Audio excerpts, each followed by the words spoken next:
has been a pretty active season in the Pacific. I don't know that it's necessarily much higher than normal, but it has been active, certainly.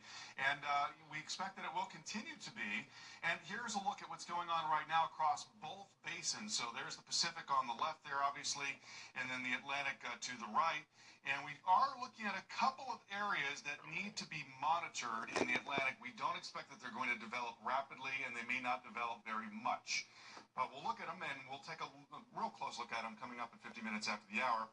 And then we've got a couple of tropical storms in the eastern Pacific. There is Karina, and there is Lowell, which is a much larger circulation.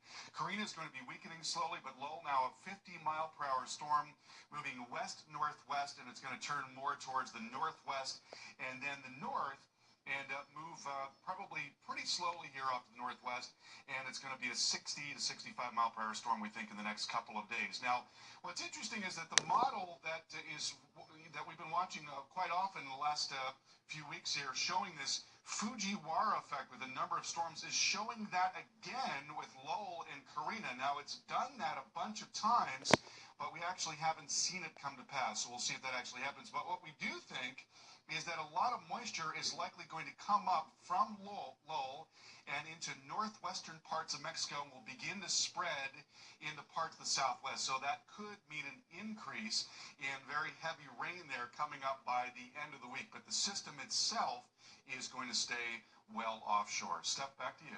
Okay.